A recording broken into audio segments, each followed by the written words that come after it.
Oke, Assalamualaikum warahmatullahi wabarakatuh. Waalaikumsalam warahmatullahi wabarakatuh. Baik, sebelum mengawali pembelajaran kita hari ini, silakan ketua kelas bisa dipimpin untuk berdoa.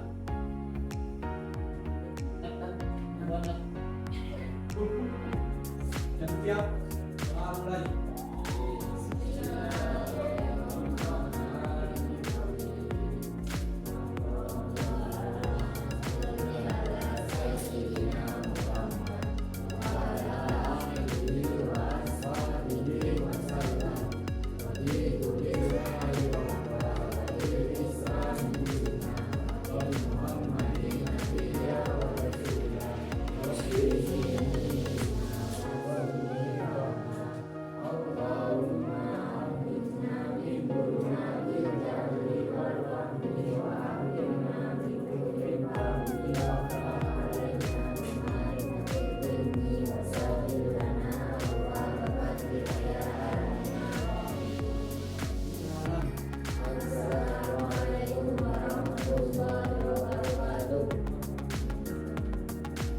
Oke, selanjutnya sesi Ahmad Faizi.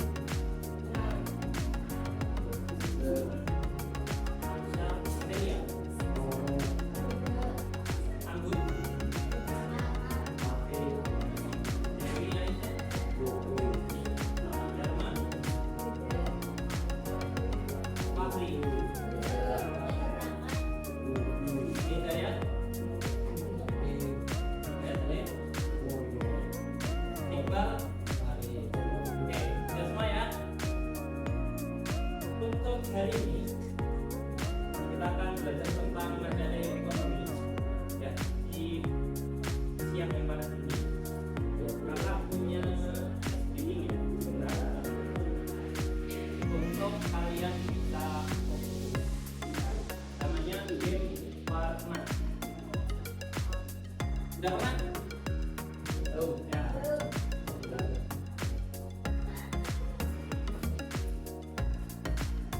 Oke, game warna. Jadi nanti kalian nebak warna apa aja ya, disebutkan warnanya. Siap ya? Ya, kata kuncinya adalah fokus. Tebak yang keras. Oke? Ya, mulai. Ya.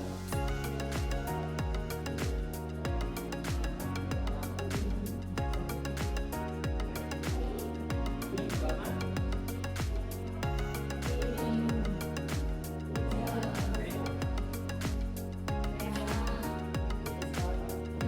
Oke, yang keras ya. Sekarang lebih keras, lebih cepat lagi. Oke? Ya, 1, 2, 3. Warnanya.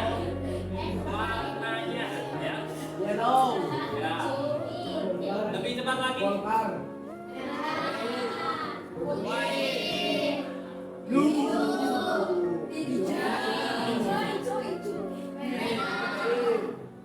White. Biru. Green. Hijau. Oke. Baik, langsung ya. Kita masuki. Oke. Hari ini kita akan membahas tentang ekonomi moneter dan ekonomi fiskal. Ya, silakan kalian buka HP kalian masing-masing. Ya. Buka HP kalian masing-masing.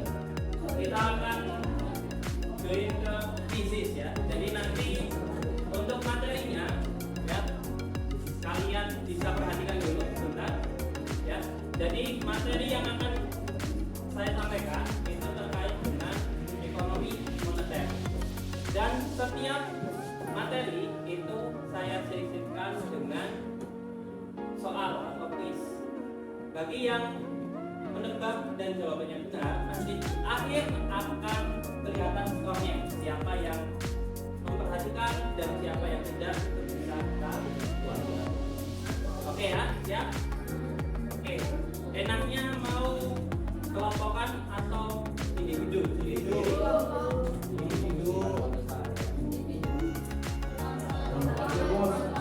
Kelompokan aja ya. Oke, satu kelompok mau berapa orang? Ya. Satu kelompok biar enak 4 kotak ya. Jadi silakan berkumpul ke kelompoknya masing-masing. Silakan. Atau mau diacak aja. Silakan, saya kasih waktu sampai hitungan kelima sudah di kelompok masing-masing. 1, 2, ya silakan. 3, 5.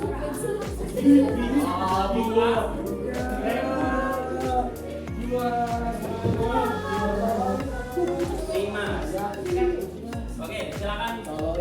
Ini.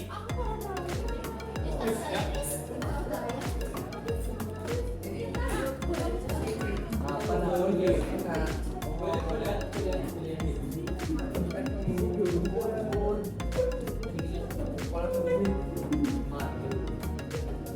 Oke, Mas, kelompoknya siapa? Yang 2 orang lagi siapa? 2 aja. Oke. Ya. Silakan untuk yang sudah mendapat kelompok, ya. Mas Hidayat, sudah saya share linknya, nanti bisa dibagi ke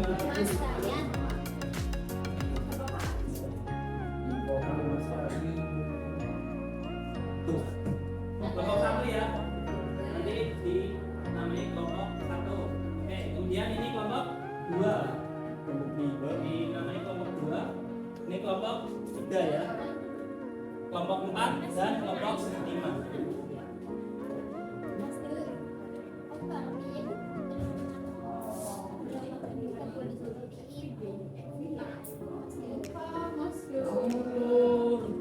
Sudah, silakan join ke bisnisnya, kemudian dikasih nama kelompok 1, kelompok 2 sampai kelompok 5.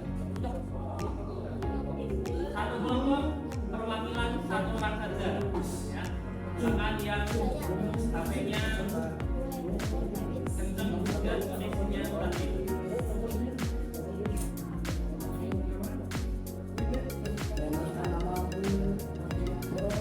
Kelompok 1, 2, 3, kelompok 4 yang belum, Sylvia, saya keluarkan dulu ya.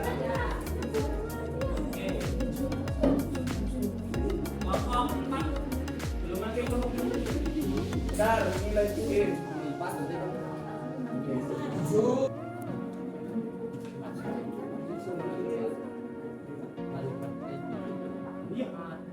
Oke. Untuk yang kelompok 5 silakan. Itu ya. Ya.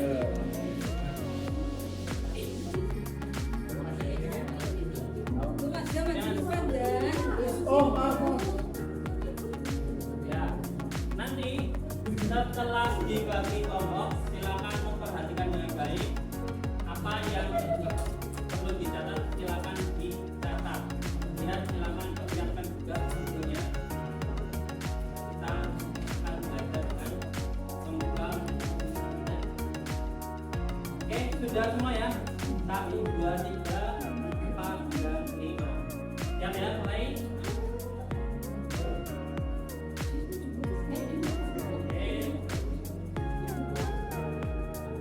Oke, kita akan membahas tentang kebijakan moneter dan kebijakan fiskal. Ada yang tahu kebijakan moneter dan kebijakan fiskal itu apa?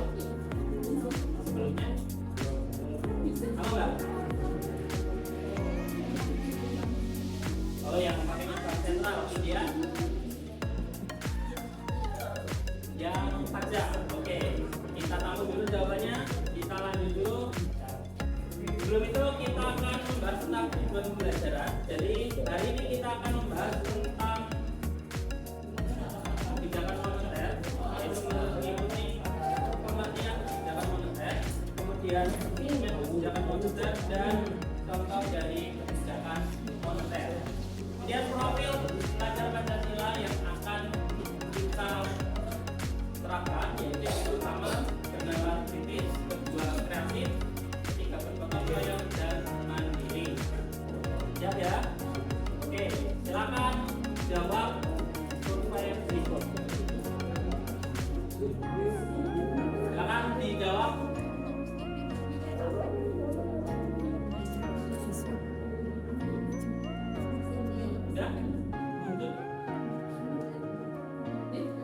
Semut lah.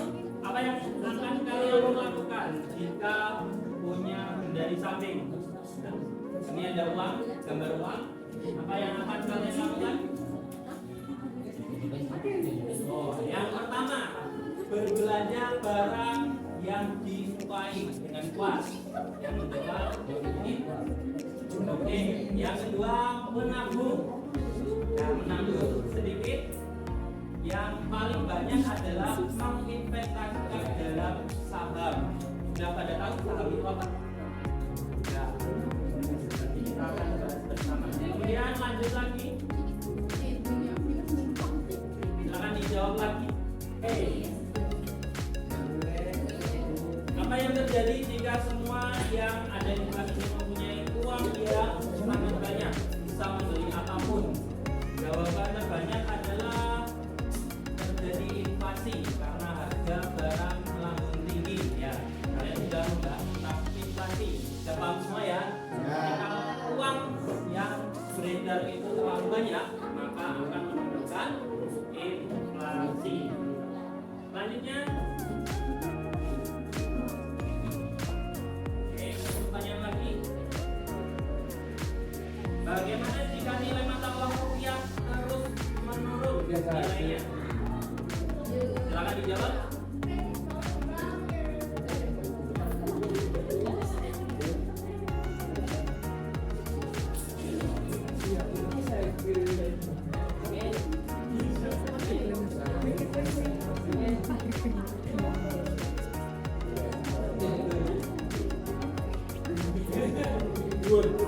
Oke, jawaban paling banyak adalah terjadi inflasi yang tidak diinginkan.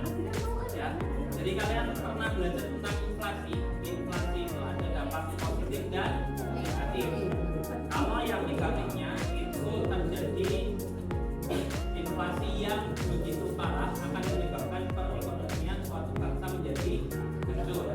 Tapi dampak positifnya apa? Pertumbuhan ekonomi akan semakin bagus. Selanjutnya ada survei lagi.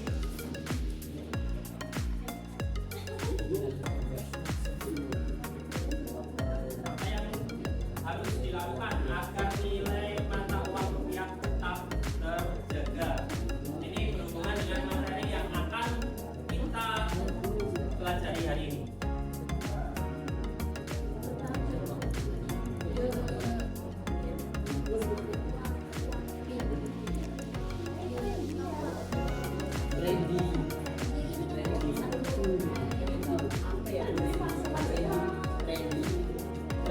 Oke, jawaban terbanyak adalah adanya Bank Indonesia. Oke, jadi kebijakan moneter itu erat kaitannya dengan adanya Bank Indonesia. Ya, silakan kalian sambil buka bukunya yang membawa buku. Dan kita akan menjawab pertanyaan, apa yang harus dilakukan negara agar ekonomi bisa tumbuh stabil dan laju inflasi dapat dikendalikan? Ada yang tahu? Apa sih yang dilakukan negara? Apa mas?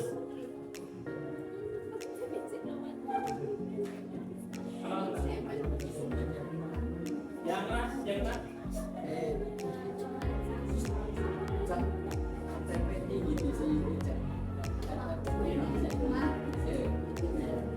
Oke, diperjelas lagi. Pemerintah mengelola pengedaran uang Bank Indonesia telah kita. Oke, ya bagus. Nah, solusinya adalah kebijakan moneter dan kebijakan fiskal. Tadi di awal saya bertanya, apa sih kebijakan moneter dan apa kebijakan fiskal? Ya, silakan diperhatikan di depan yang belum bisa connect ya. Jadi untuk kebijakan moneter itu yang pengendalinya adalah Bank Sentral atau di Indonesia adalah Bank Indonesia. Sedangkan untuk yang kebijakan fiskal identik dengan perpajakan yang dikendalikan oleh dalam hal ini Kementerian Keuangan.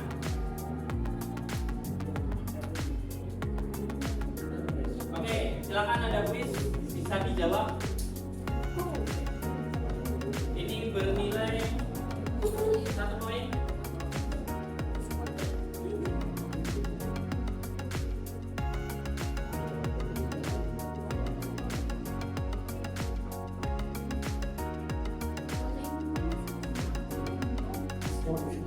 Kebijakan pemerintah dalam mengatur uang yang beredar di masyarakat.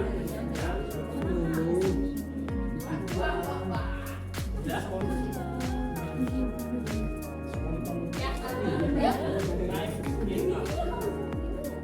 Oke. Oh, bagus. Ya, yang memimpin kelompok satu. Oke. Benar adalah kebijakan moneter. Reverse dulu. Kemudian ini fokus lagi, ya. Pertanyaan yang kedua. Silakan lebih cepat lagi.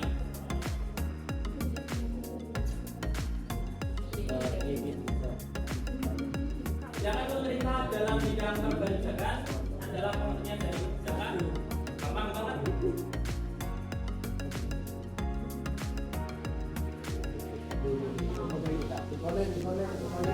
Ada yang namanya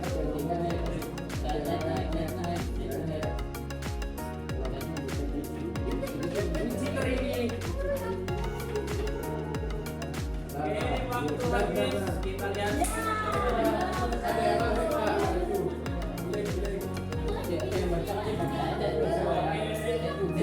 Kelompok satu lagi bro. Ya, jadi ini jawabannya adalah kebijakan fiskal. Perhatikan apa yang ada di materi.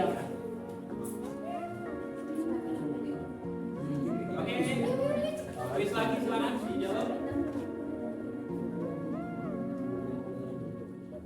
Pemerintah mengatur peredaran uang di Indonesia dengan tujuan agar, silakan dicari jawaban yang paling tepat.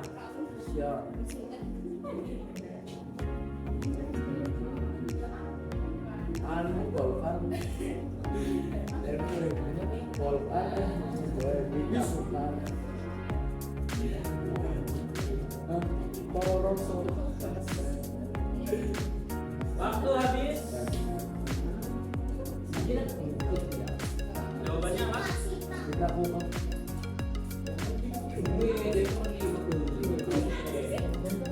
Jawabannya adalah stabilitas ekonomi. Benar semua?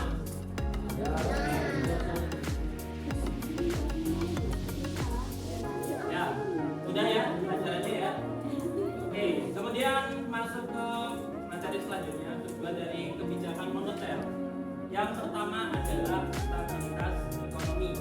Silakan dibuka di LKS ya, sambil dipelajari maknanya. Yang kedua adalah meningkatkan kesempatan kerja.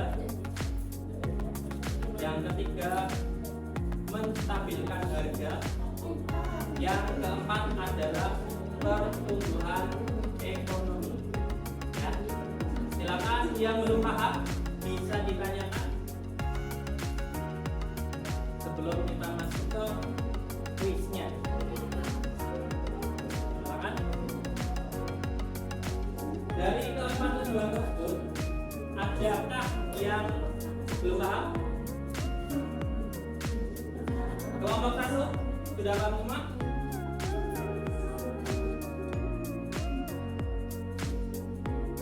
Apa?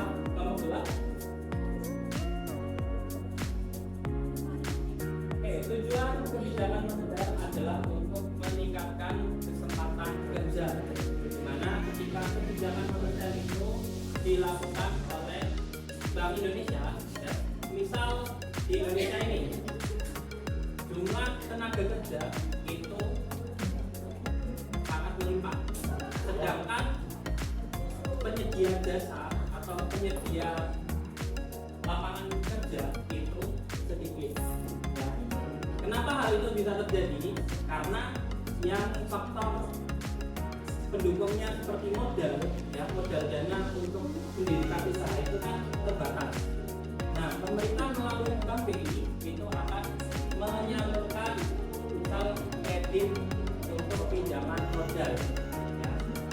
ketika kredit itu diberikan dengan mudah pada masyarakat, maka kesempatan kerja akan meningkat.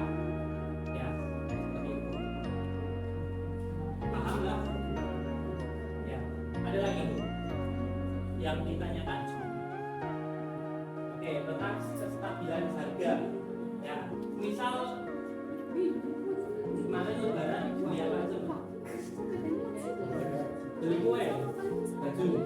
Ya, kalau sebelum lebaran dan setelah lebaran harganya sama apa beda?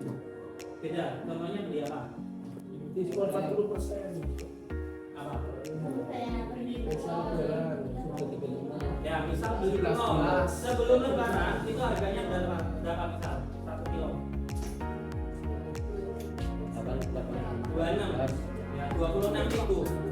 Kalau pas lebaran itu otomatis akan meningkat. Misal jadi 35.000. Kalau hal ini tidak bisa dikendalikan oleh pemerintah, maka akan terjadi yang namanya hyperinflasi atau harganya akan meningkat terus.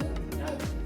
Jangan-jangan ketika kalian lebaran pas 2024 harga telur bisa 100.000 per kilo. Bisa nggak? Contoh di 2020 pas pandemi, harga 1 kilogram gula itu biasanya hanya 12.500. Saat pandemi dia bisa mencapai 20.000 per kilo. Baca nggak? Ya, mau seperti itu? Enggak. Makanya adanya kebijakan moneter itu digunakan untuk mengatasi hal-hal tersebut. Paham ya sampai sekarang? Kita lanjut ke pertanyaannya. Bagi usaha yang usaha agar bisa menjalankan roda ekonomi adalah tujuan dari yang benar adalah menjaga stabilitas ekonomi. Oke ya, oke. Kita lanjutkan ke pertanyaan berikutnya. Silakan. Ke materi selanjutnya, syarat keberhasilan kebijakan moneter. Yang pertama adalah independensi Bank Indonesia. Kemudian yang kedua prediksi. Yang ketiga adalah pengawasan. Yang ketiga adalah fokus sasaran dan terakhir adalah konsistensi dan transparan. Silakan untuk yang belum paham bisa ditanyakan silakan.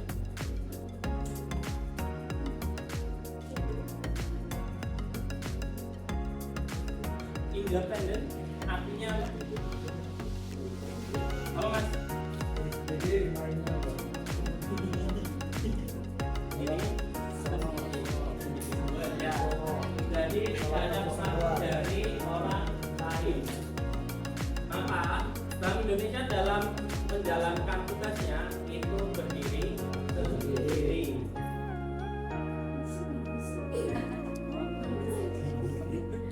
Oke, silakan dibuka. Ya. Ya. Ya.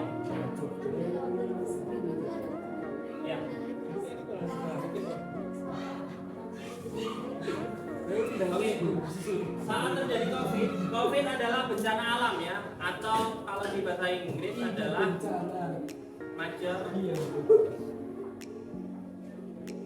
force majeure ya, force majeure. Jadi force majeure itu adalah orang itu tidak bisa memprediksi kapan datangnya bencana alam. Hal yang akan dilakukan Bank BI kemarin ada beberapa paket kebijakan seperti meningkatkan suku bunga, kemudian memberikan kredit lunak kepada pengusaha agar roda perekonomian di Indonesia itu tetap berjalan. Saat COVID atau pandemi kemarin, kalian lebih suka jalan-jalan liburan kemudian menghamburkan uang atau nyimpen uang kalian rapet-rapet? Bang, ketika seluruh masyarakat Indonesia itu nyimpen uangnya rapet-rapet, tidak terjadi perputaran uang, yang akan terjadi apa? Perlambatan ekonomi atau ekonominya semakin melemah. Ya. Jadi kalian tidak bisa beli barang atau kalian tidak bisa mendapatkan uang saku karena orang tua kalian tidak bekerja, misal seperti itu. Ya. Jadi ekonomi melemah, maka pertumbuhan ekonomi jadi Pulau Cek. seperti itu ya Mbak. Oke. Selanjutnya, oke.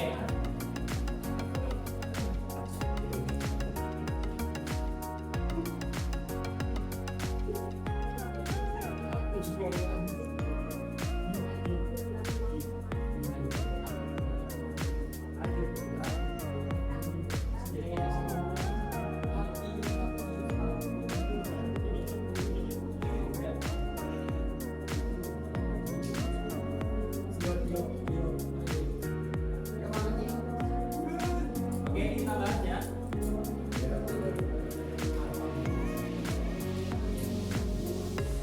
Oh, pertanyaan.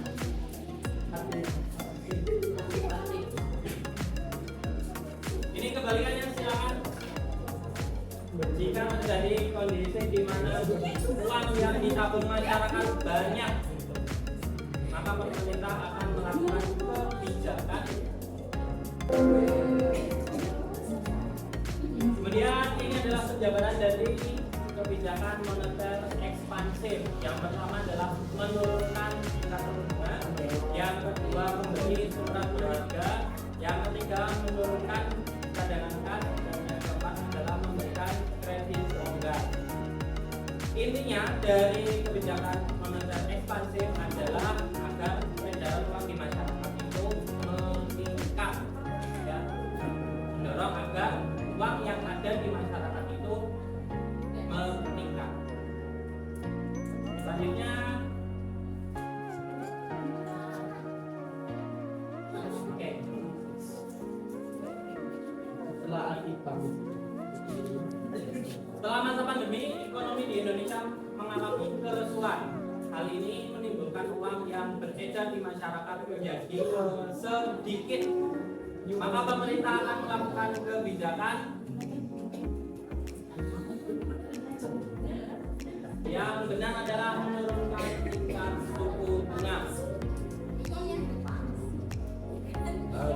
Oke, lanjut lagi kebijakan moneter kontraktif atau kebijakan uang ketat, yaitu dengan cara menaikkan, menjual, menaikkan dan membatasi semua instrumen dari kebijakan moneter. Tujuannya adalah agar peredaran uang di masyarakat menurun. Jika uang di masyarakat itu beredar terlalu banyak, maka dilakukan kebijakan moneter kontraktif. Ingat ya ini ya, silakan bisa dikerjakan soalnya.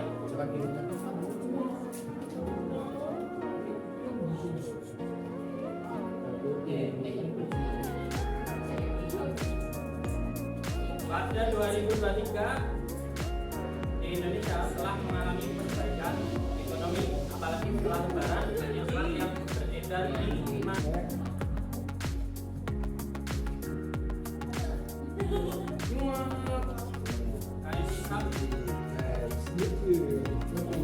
Oke, lanjut. Yang benar adalah menaikkan suku bunga biar masyarakat menyatu. Nah, ini adalah instrumen kebijakan moneter.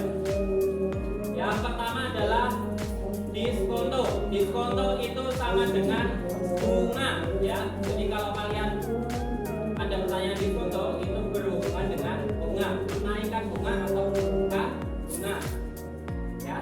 Kemudian operasi pasar terbuka, biasanya pemerintah akan menjual atau membeli surat berharga atau instrumen berharga. Kemudian cash ratio, yaitu cadangan kas minimum yang wajib dimiliki oleh setiap bank umum. Kemudian kebijakan kredit itu ada kebijakan kredit ketat dan kebijakan kredit longgar. Paham ya? Ini soal terakhir akan dikerjakan dengan cara menjojokkan instrumen kebijakan moneter. Ya, digeser ya, digeser ke jawaban yang tepat.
Fasilitas diskonto identik dengan bunga ya, jadi kemudian operasi pasaran terbuka identik dengan surat berharga. Cash ratio itu cadangan simpanan wajib bank. Kemudian kebijakan kredit itu kemudian fasilitas kredit. Terakhir ini adalah contoh instrumen kebijakan moneter ya. Diskonto, jika terjadi inflasi maka pemerintah akan meningkatkan suku bunga. Jika mengalami deflasi sebaliknya, pemerintah akan menurunkan suku bunga. Operasi pasar, jika terjadi inflasi, ya, pemerintah akan menjual surat berharga. Jika terjadi deflasi, akan membeli surat berharga. Kemudian cash ratio, jika inflasi, pemerintah akan mewajibkan bank yang ada di Indonesia, khususnya bank umum, akan meningkatkan cadangan kas.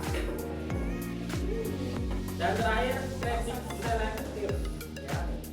Ketika inflasi, kredit akan diperketat atau pemberian kredit kepada masyarakat akan lebih diperketat ya. Syarat-syaratnya harus lebih kompleks lagi dan bisa biasanya. Oke, sudah ya. Oke, terima kasih. Kita lihat yang tertinggi. Tertinggi kelompok 1 beri lolos. Kelompok 2 adalah kelompok 5. Dan yang ketiga adalah kelompok 2. Oke, gimana pembelajarannya? Asik? Menyenangkan? Oke. Ada yang bertanya?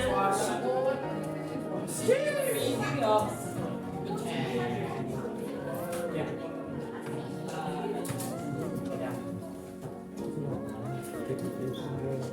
Surat berharga itu bentuknya seperti kalau ketika kalian membeli saham, kalian akan mendapatkan surat berharga. Di situ pemerintah ketika menerbitkan surat berharga, pemerintah akan misal surat berharga itu dihargai 100 juta. Ini saya punya surat berharga 100 juta. Siapa yang mau beli? Siapa yang akan beli adalah masyarakat. Nah, timbal baliknya apa? Ketika pemerintah itu membeli lagi surat berharga yang sudah kalian beli, itu ada bunganya, misal 10%. Nah, dari 100 juta kali 10% adalah 10 juta. Ketika pemerintah mau membeli surat berharganya lagi, kalian akan mendapat keuntungan misal 10% dari harga surat berharga tersebut. Itu ya, terjawab ya. Ada lagi? Tidak ya? Oke. Kemudian bagaimana pembelajaran hari ini? Kita refleksi sebentar. Menarik? Ya. Hari ini misalnya ada investasi tapi berhubung waktunya tidak bulan buat minggu depan. Oke, apa? Ya, buat sama. Kemudian minggu depan silakan lebih online lagi ya waktunya.